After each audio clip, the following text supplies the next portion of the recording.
기사부대, hop on the beat!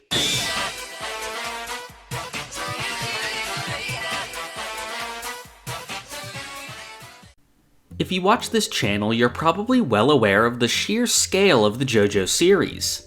From the 35 years of the original manga, to manga spin-offs written by both Araki and other authors, a collection of light novels, multiple anime adaptations, the current of which now being 10 years old, and various video games and supplementary material. Needless to say, anyone who gets into JoJo has a ton to get through, and even I haven't fully experienced all of it yet.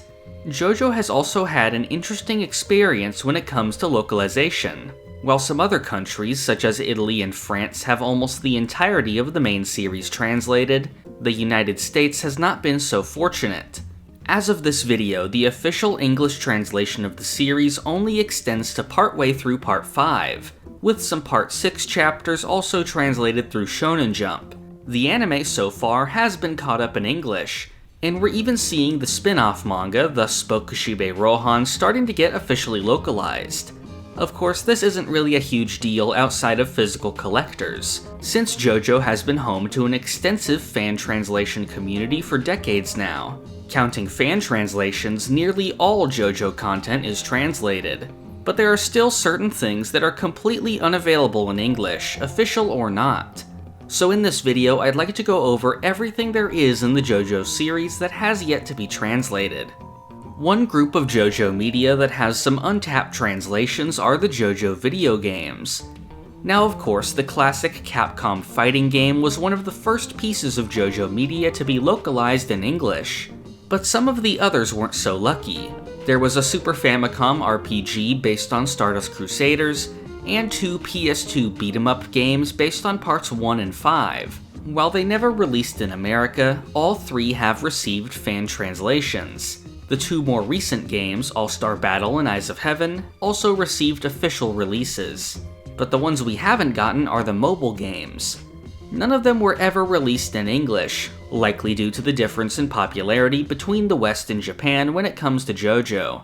However, some enthusiast fans still manage to play the games in Japanese, and some English guides for the games exist. The first is Stardust Shooters, released in 2014. It was a gacha game with a somewhat unique gameplay style similar to billiards, where you shoot your characters at the others to try and bounce them around. Official servers for the game eventually closed down in 2021. Next is Diamond Records from 2017. This one was actually a 3D beat-em-up featuring characters from the first 5 parts of JoJo. I always thought it looked interesting, but never had the opportunity to play it. The servers eventually closed in 2019, so the game's lifespan wasn't very long. However, now there is a fan project attempting to remake the game. Next is JoJo's Pitter Patter Pop. This was a tile-matching game featuring characters from the first 5 parts of JoJo recreated in a chibi style. You could also place your characters in a house that you could decorate with props from the JoJo series. I wouldn't have really had any interest in the gameplay of this, but the style is still very cute, and I may have played it if I had the chance. Unfortunately, the game closed in 2021.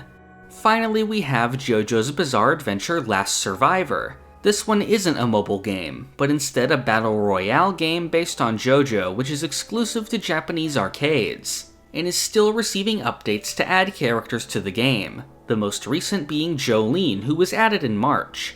The gameplay is of course similar to other battle royale games like Fortnite, with characters fighting until one remains while a wall closes in on the arena. This game actually looks pretty fun, and I definitely hope it gets some kind of home release eventually that could get translated. Next we have some of the official light novel stories that haven't been translated. Most of the JoJo light novels have thankfully received fan translations over the years, but there are still a few outliers. For one of these, we need to get into a bit of history. The Part 4 light novel titled The Book, Forth Another Day actually wasn't the first version of the story. The author, Otsuichi, actually went through 2,000 pages of drafts that he ended up throwing out. In 2002, a 30-page preview of his novel was released in an issue of Yomu Jump. It was titled The Anatomy Lesson of Dr. Nicholas Tulp. Compared to the final version of Forth Another Day that released in 2007, The story and characters are completely changed. In this version, the main character is a boy named Kaoru who moves to Morio and befriends Josuke. Kaoru also had a unique stand ability that allows him to spawn objects underneath his skin.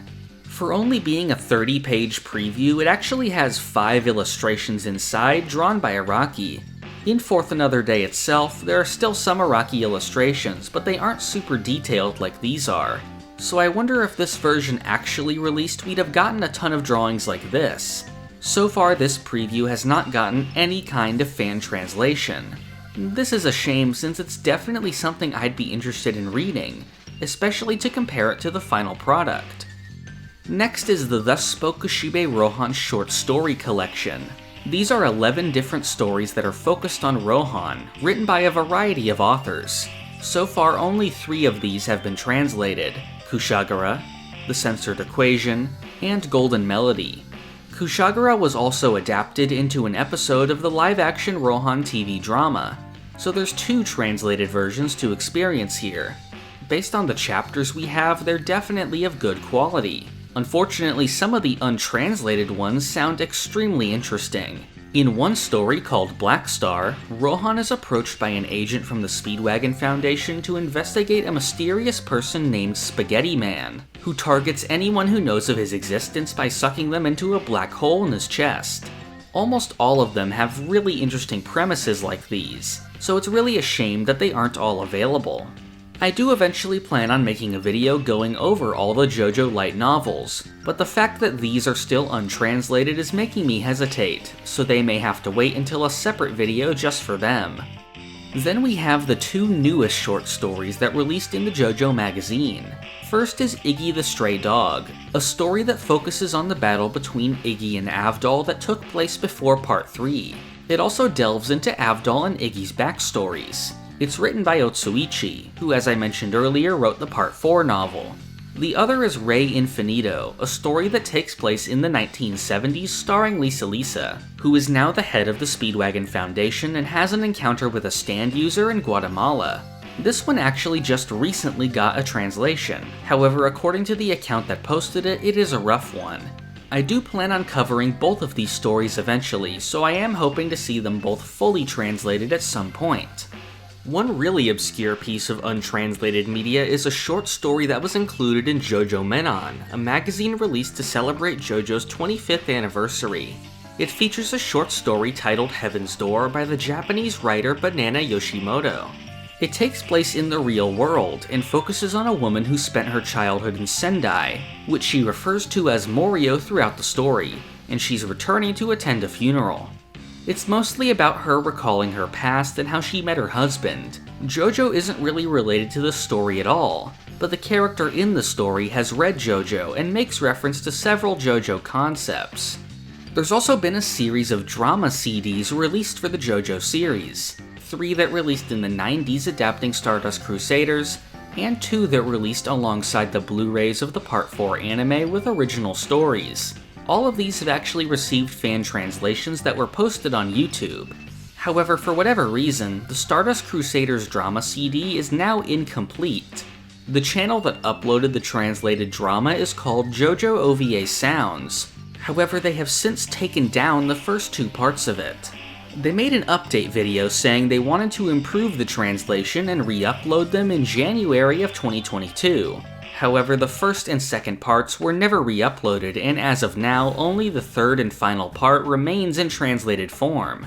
This is definitely a shame, since the first 2 parts are the ones that are the most interesting to me, since they include Strange Relation, a stand original to the drama that the group encounters in India. It also has a fight between Jotaro and Whole Horse, something that never happened in the manga. There's also a lot that's untranslated when it comes to the data books. Throughout the series, there's been multiple art books released, which also function as data books going over the various stands and characters. Some of these actually have some really important information. In the JoJo Agogo stand dictionary, we have the direct confirmation of the Hermit Purple stand used by Dio actually being the stand of Jonathan's body. And in JoJo Veller, we learn that Poco Loco in Part 7 never actually entered a Devil's Palm and developed his stand naturally based on his inherent luck. a detail that's very important to understanding the nature of the golden ratio and the blessings of the earth in Part 8. Oftentimes, characters and stands that went completely unnamed in the manga itself receive names in these books. Unfortunately, there is not a complete record of all of these translations, just bits and pieces that we know about.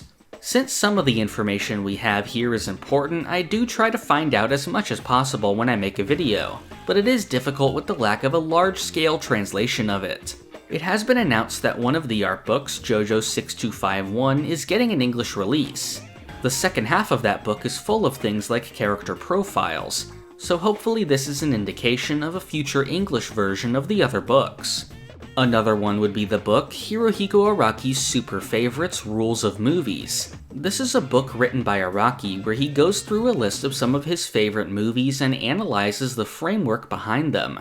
He also provides a list of his top 20 suspense films. He also has another book called Hirohiko Araki's Bizarre Horror Movie Analysis. It's basically the same kind of book, but instead going over the horror movies that have influenced him over the years, as well as his top 20 horror films. Both books feature a unique colored illustration of Rohan. However, unlike the other book, this one has a variety of sketches of the movies talked about. Araki does have one more book, called Hirohiko Araki's Manga Technique. This one is all about his own creative process for creating manga. Unlike the others, this one actually got an official English release, and was released with the title Manga in Theory and Practice: The Craft of Creating Manga. Finally, we have the extensive amount of interviews Araki has done over the years. A great deal of these are translated, but there's still a ton out there that aren't. In a previous video I went over the best resource for this, which is the interview archive on JoJoWiki.com. This website in general is the best place for JoJo information. The interview archive here includes not only the translated interviews, but also the untranslated ones. It also includes citations to and quotes from the data books like JoJo Veller, which is very useful. Fortunately, the community around this website is pretty dedicated to translating as much as possible, so I recommend following the accounts related to the wiki, since they often post news and other newly translated JoJo content. Hopefully this video helped shed a light on some of the lesser known entries in the JoJo series, and I do hope that any increased awareness caused by this video helps motivate some future translation efforts. If you have any requests for future videos on JoJo, let me know in the comments below. If you want to be updated on new videos and chapters, join the Shaman Beat Discord using the link in the description. To receive rewards like Discord perks and some uncut videos, you can support the channel on Patreon. And finally, for future videos, subscribe to the channel. Thank you for watching. This is the part of the video where I thank my $5 and up patrons. Thank you to the Owl God, Alex Ramirez, Doorbell, Monkman, Ashton Joseph Miller, Crayon, Rigo Vids, Zucato, Shane Giger, Sentai, Pumpkin Doge, Marrow, Bailey Smile, Ali, Almighty Quarth, Oof, PBA SVG, Cowrie, Tucker Gold, Halil, Gatlin Grove, and Vess.